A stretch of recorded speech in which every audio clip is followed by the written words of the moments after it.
My fellow Biafrans, sons and daughters of the rising sun, scattered across the globe, from the bustling streets of Aba to the furthest corners of the diaspora, hear me today. Hear me well. We stand at the precipice.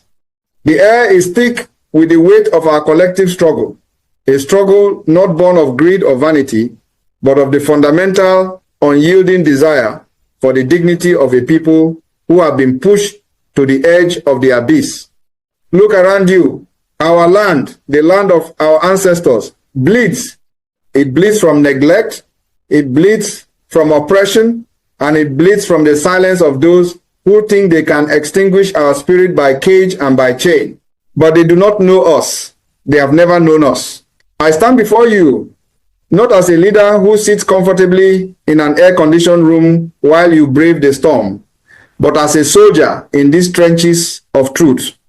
I have sacrificed everything, my peace, my comfort, my presence with those I love to ensure that the cry of the Biafran soul is heard in the highest halls of power. Every night I sleep, I think of you. Every waking moment is dedicated to the vision of a free, sovereign land where our children can stand tall, beholden to no one, masters of their own destiny. My sacrifice is small compared to the price many of you have paid. Many have lost their lives.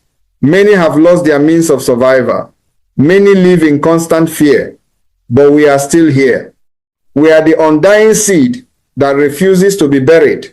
And then there is Mazi Nnamdi Kanu, the man who dared to speak the truth when it was dangerous, the man who saw the chains before the rest of us even felt them tightening. Look at him. For years, he has been held in isolation, stripped of his liberty, denied the basic rights that any human being, let alone a son of the soil, should possess. Why? Because he dared to demand that we be treated as humans. Because he dared to call out the systemic injustice that has turned our potential into poverty and our joy into mourning. They think that by locking him away, they have locked away the idea of Biafra. How foolish, how profoundly blind. You can imprison a man, but you cannot imprison an idea whose time has come. You can silence a voice, but you cannot silence the collective roar of a people who have decided that they will no longer be slaves in their own country. Nnamdi Kanu is not just a person. He is a symbol of our resilience. He is the mirror in which we see our own strength, our own pain, and our own resolve. Now, I turn my attention to you, Bola Ahmed Tinubu. Mr. President, I speak to you not as a supplicant, but as a representative of millions who are waiting to see if you have the courage that history demands. You have walked a long road to reach the seat of power. You know what it means to struggle. You know what it means to be misunderstood. You know the weight of political ambition and the cost of influence. But today, you hold a power that transcends politics. You hold the power of grace. You hold the power of peace. The continued detention of Mazi Nnamdi Kanu is not a sign of strength, Mr. President. It is a sign of deep-seated fear. It is a sign that the current administration is terrified of a truth that cannot be debated away. By keeping him in those cells, you are not maintaining order. You are fueling a fire that will eventually consume the very stability you seek to preserve. You are telling every young man and woman in the East that there is no place for them at the table of justice. You are widening the chasm that already threatens to swallow this nation whole. I demand his release, not as a favor, not as a political concession. I demand it as a prerequisite for the survival of the peace you claim to desire. Think of the legacy you wish to leave behind. When the history books are written, and they will be written, will your name be associated with the heavy hand of the oppressor, the one who turned a blind eye to the suffering of his brothers and sisters? Or will you be remembered as the leader who had the vision to break the cycle? Will you be the one who looked at a brother who was suffering and decided to reach out a hand, or the one who tightened the shackles? We are not asking for a handout. We are not asking for charity. We are asking for the most basic recognition of our rights. Release Nnamdi Kanu. Let him return to his people. Let the process of healing begin. Because believe me, there can be no peace without justice. There can be no true unity as long as a man is caged for the crime of loving his people too much. You talk of progress, you talk of economic reform, you talk of building a new Nigeria, but how do you build on a foundation of sand? How do you expect the East to contribute to the vision of a prosperous nation when its people are constantly reminded that they are second-class citizens, waiting for their leaders to be released from state-sponsored captivity?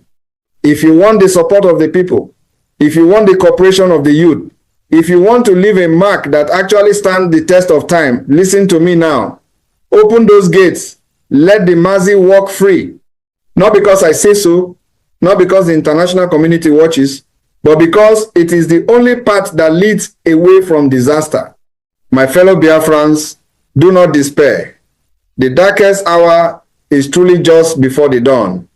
Our struggle is not easy, and it was never meant to be. If it were easy, we would have been free long ago. But we are a people of iron will. We are a people of deep faith. We are a people who have learned that our strength does not come from those who hold the keys to our prisons, but from the fire burning within our own hearts. Every day that passes is a day closer to our goal. Every hardship we endure is just sharpening our resolve. We have looked into the eyes of our enemies, and we have not blinked. We have been starved, we have been haunted, we have been ridiculed, and yet we are still standing, and we will keep standing. Mr. President, the ball is in your court. The world is watching. Your conscience, if you allow it to speak, is watching. You have a choice. You can continue down the path of bitterness and conflict, clinging to the politics of the past, or you can choose a different way. You can choose to be the man who brought peace. You can choose to be the man who recognized that the era of iron-fisted control is over. Free Nnamdi Kanu. Let us see if you are truly the leader you claim to be. Let us see if you are a statesman or if you are merely another player in a game that has cost our people far too much already. We are not going anywhere. We are not backing down. We are not forgetting. Every day that he remains in that cell is a testament to the injustice we are fighting against. And every day that he remains in that cell, our resolve grows deeper, our voices grow louder, and our movement grows stronger. Biafra is not a ghost. It is a reality that is walking, talking, and dreaming. It is the blood in our veins. It is the soil beneath our feet. And no prison wall is high enough, and no cage is strong enough to hold the spirit of a people who have decided that they will be free. Mr. President, think of the unborn children. Think of the future you are crafting. Is this the foundation you want to lay for them? A country defined by detention. A country defined by the silence of the oppressed? I know you want better. I know you know that the path we are on is unsustainable. Take the step. Do the right thing. Release him. For the sake of the living, for the sake of the unborn, and for the sake of the history that will judge us all. We await your response, not with fear, but with the quiet, steady confidence of those who know that justice is inevitable. We are not asking for a favor, we are demanding what is right. For our ancestors, for our children, and for the promise of a better tomorrow, the time for justice is now. Freedom is coming. It is inevitable. It is written in the stars and carved into our souls. Nothing can stop what is coming. May the spirits of our ancestors guide us.